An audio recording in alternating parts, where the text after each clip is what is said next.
जय माता दी गाइस, कैसी है हमारी यूट्यूब फैमिली। आप लोग बिल्कुल ठीक होंगे, खुश होंगे, अपनी ज़िंदगी मस्त होंगे। माता रानी सबको खुश रखें। सो गाइस, शाम के 7 बज रहे हैं और हम हमारे पति देव दोनों लोग लगे हुए हैं किचन में। और क्या बनाने वाले हैं, तो आज हम लोग बनाने वाले हैं पनीर। तो हम चावल धुल रहे हैं और पूरी तैयारी हमने कर दिया है। बच्चों को कहना है कि पापा जी आप पनीर बनाइए, आप बहुत ही टेस्टी बनाते हो। और आज हम बना रहे हैं लोहे की कढ़ाई में। तो यहाँ पर हमारे पति देव मसाला भून रही हैं। पूरी तैयारी हमने कर लिया है। और इसके बाद हम लग गए थे बच्चों में। आगे की हमने कोई वीडियो ही नहीं शूट किया, हमारे पति देव लगे हुए थे किचन में, क्योंकि बच्चों को भी शाम को देखना पड़ता, इसीलिए बहुत ही कम ब्लॉगिंग हम शाम को कर पाते हैं। सो गाइस, ये सुबह के ना 9:30 बज रहे हैं और बच्चे भी हमारे स्कूल गए, पति देव भी ऑफिस गए। सुबह के अपने भाग दौड़ वाले हमारे काम हो गए। तो अब यह हमारा टाइम रहता है। माँ भगवती की पूजा पाठ करने के बाद ना हम बनाते हैं यहाँ पर नाश्ता। और नाश्ते में आज क्या बनाने वाले हैं, तो वैसे तो हमारे सासू माँ को ना ठंडियों में ये बहुत ही पसंद है। आप पकौड़ियाँ बना करके दीजिए, मंगौड़े बना करके दीजिए। तो हम बनाने वाले हैं यहाँ पर भजिया। हमने पालक भी धुल करके रख लिया है। और आ गए थे हमारे दूध वाले भैया, तो उनको भी हमने चाय छान करके दे दिया। उन्हीं से हम बातें भी करते जा रहे हैं। और हम बोल रहे हैं कि भैया जी इस समय बहुत ही लखनऊ में ठंडी है। और वो भी यहीं से पीजीआई साइड से ही आते हैं दूध लेकर के। 25 साल हो गए, 25 साल से मतलब वो हमारे यहाँ दूध लेकर के आते हैं।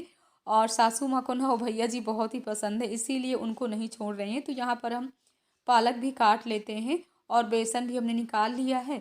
हमने थोड़ी ही बेसन निकाला है क्योंकि और ज़्यादा कोई खाने वाला नहीं है, बच्चे भी गए स्कूल। वैसे भी बच्चे ये वाली भजिया मैंने पालक वाली नहीं खाते हैं और हम ही थोड़ी बहुत टेस्ट कर लेंगे। वैसे भी हमको भी ज़्यादा ये चीज़ें नहीं पसंद हैं। आप लोगों को तो पता ही है कि हम चाय के साथ लेते हैं अपना भुना हुआ चना। और अगर भुना हुआ चना नहीं रहता है तो रात में ही काले चने भिगो देते हैं और तवे में उनको तल करके नमक डाल करके चाय के साथ लेते हैं। बहुत ही फ़ायदेमंद रहता है। और यहाँ पर हम बेसन अच्छे से फेंट लेते हैं। हरी धनिया भी हमने काट लिया है और पालक भी हमने काट लिया है। और इसमें कुछ भी नहीं डालेंगे, हरी मिर्च वगैरह कुछ भी नहीं डालेंगे, क्योंकि कड़वा बिल्कुल हमारी सासू माँ नहीं खा पाती हैं। एकदम से सिंपल तरीके से ही बनाएंगे। सो गाइज, आप लोग भी आ जाइए। और ये सब हम कर रहे हैं ना, आज ना हमको अपने मायके की बहुत ही याद आ रही है, क्योंकि खिचड़ी तिलैया आ रही हैं।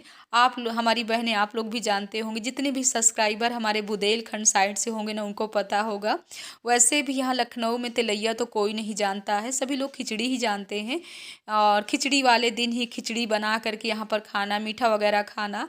लेकिन हम लोगों के बांदा साइड ना, जिस दिन खिचड़ी के एक दिन पहले ना, जिस दिन तिलैया कहते हैं, उस दिन ना हम लोगों के यहाँ ना बड़ा मुंगौड़े बहुत ही बनते हैं और बड़ी सी है कढ़ाई चढ़ती है और सुबह से लेकर के शाम तक बड़ा मुंगौड़ा बनते हैं। तो वही आज हमारी भाभी जी फ़ोन की हैं और हमारे छोटे वाले भैया लखन जी भैया कह रहे थे दीदी आपको हम लेने आ रहे हैं। और शाम को ही बिट्टू की मम्मी का भी फ़ोन आया, नहीं पछौहा धाम से, कह रहे हैं पूरा 1 हफ्ते से आप लोगों का इंतज़ार कर रहे हैं कि बच्चों की छुट्टियां निकल गई और आप लोग क्यों नहीं आए हो और खिचड़ी तिलैया में आना है। तो हमने कहा भाभी कैसे आए, इनको ना छुट्टी नहीं मिल रही है और हमको तो ना आप लोगों की बहुत ही याद आ रही है। काफ़ी समय से हम पछौहा धाम नहीं गए हैं। वही मनु बोल रहे हैं कि मम्मा आपके व्यूज़ ना कितना कम हो गए, आप अपने मायके क्यों नहीं जा रहे हो। सो गाइज, आप लोगों को भी ना हमारे मायके के ब्लॉग बहुत ही पसंद आते हैं, लेकिन क्या करें इस बार ना हम बुरी तरह से फंसे हुए हैं। मायके जाने का बिल्कुल टाइम ही नहीं आ रहा। और वही सोच रहे हैं कि 1 हफ्ते बाद हमारी सासू माँ चली जाएंगी, यानी कुंभ मेले में चली जाएंगी कल्पवास के लिए। फिर बहुत ही मुश्किल हो जाएगा निकलने के लिए। और बच्चों के भी इस समय स्कूल भी खुल गए हैं और अब थोड़ी बड़े हो गए हैं ना बच्चे, तो जाना मुश्किल हो गया है। पहले ना छोटे रहते थे तो पूरा 15 दिन के लिए स्कूल के मतलब बंद रहते थे, छुट्टियां रहती थी, तो खूब मायके में घूमते थे। वही भाभी लोग सोच रही थी कि हमने सोचा था कि आप लोग आ जाओगे 15-20 दिन के लिए ठंडियों में, बढ़िया वो आग जला करके तापना। और इस समय हमारी भाभी जी पछौहा धाम में भी, और छोटी वाली भाभी ना रोज़ लालच देती, यानी पूनम भाभी कहती आइए आपको चूल्हे में ना बैगन का भरता और रोटी चने वाली खिलाएंगे। हमने कहा इतना लालच मत दीजिए, मुंह में पानी आ रहा है। सो गाइस, मायके की मौज मस्ती कुछ अलग ही रहती है। और ठंडियों में अगर मायके निकल जाओ तो सही भी रहता है। तो हम दौड़ दौड़ करके गरम गरम यहाँ पर अपनी भजिया भी दे आए हैं सासू माँ को, गर्मा गर्म चाय भी दे आए हैं। सो गाइस, आप लोग भी आ जाइए, हम भी जा रहे हैं चाय पीने। अपने भुने हुए चना हमने निकाल लिया है। तो सुबह के ना इस तरीके से हमारे अपने काम होते हैं। अब बच्चे जब स्कूल चले जाते हैं ना तो एकदम से ना घर में साए-साए होने लगता है और पूरा 1 हफ्ते तक ना बच्चे घर में थे ना, तो सुबह से लेकर के शाम तक चहल-पहल रहती थी और हमको भी इतने दौड़-भाग वाले अपने काम नहीं करना पड़ता था। जैसे बच्चों से कह देते थे बेटा ऊपर जाइए, दादी को चाय दे आइए, नाश्ता दे आइए, तो बच्चे इस तरह के काम कर लेते थे। लेकिन अब हमको ही करना पड़ता है। आज की भजिया देख कर के ना अपने मायके के मुगौड़े याद आ रहे हैं। सच बताएँ ना गाइस, आज हमको अपने मायके की बहुत ही याद आ रही है। वही हम बिट्टू बिट्टू की मम्मी से पूछ रहे थे कि भाभी बिट्टू नहीं आएगी? तो बोली वो कहाँ आएँगी? आप तो इतने पास से नहीं आ पा रहे हो, बिट्टू कहाँ आ पाएगी? सो गाइस ये 3 दिन से यहाँ पर धूप नहीं निकल रही है और हमारे कपड़े ना अभी भी पूरी सूखे नहीं हैं। धूप निकलती है लेकिन एकदम से हल्की-फुल्की वाली धूप निकलती है कि कपड़े सूखते ही नहीं हैं और जैसे ही कपड़े डालो ना वैसे लगता है कि एकदम से फिर से कोहरा आ गया है। तो लखनऊ में इस समय कड़ाके वाली ठंड पड़ रही है और रूम में बैठे हुए हैं तो थोड़ी-सी अपने केस वगैरह भी खोल लिए हैं। जैसे ही बाहर निकलो ना तो कैप लगा लो, स्टॉल सर से डालो, नहीं सर में दर्द भी होने लगता है। सो गाइस आप लोग भी अपने बच्चों का ध्यान दीजिए, अपना ध्यान दीजिए। हमारी भतीजी अंजू, आप हमको इतना प्यार करते हो हमको नहीं पता था। आपके बहुत ही प्यारे-प्यारे कमेंट आते हैं। आप हमेशा खुश रहो और आ जाइए आप भी लखनऊ, ठंडियों का मज़ा लेते हैं। तो यहाँ पर हमारे काम अपने शुरू हो गए, कवर वगैरह जो सूख गए थे इनको भी सब डाल देते हैं।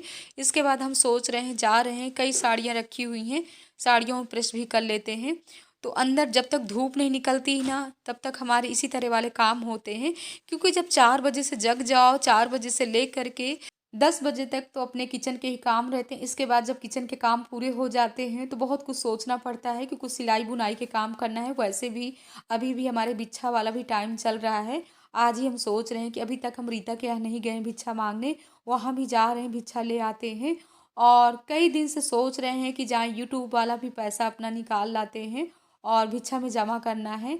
और इस बार ना इतने समय पहले माता रानी के कैलेंडर ले आए थे, भिक्षा माँग रहे हैं, लेकिन अभी भी हमारी भिक्षा पूरी नहीं हुई है क्योंकि बच्चों की छुट्टियाँ हो गई थी और पहले शुरू हो गए थे बच्चों के पेपर। इस वजह से हमारा कहीं न निकलना हो पाया, तो आज हम काफ़ी लेट हो गए और देखिए हमने सोफ़े के कवर वगैरह कहाँ रख दिए, अभी धूप में डालने नहीं गए हैं क्योंकि जब धूप ही नहीं निकली है, तो हम पहले कर लेते हैं अपने कपड़ों में प्रेस। काफ़ी कपड़े इकट्ठे हो गए हैं, जैसे कि इनकी हैंकी वगैरह है ना, तो इनकी हैंकियों में प्रेस करके रख देते हैं और बच्चों के भी काफ़ी कपड़े उनमें भी प्रेस कर लेते हैं।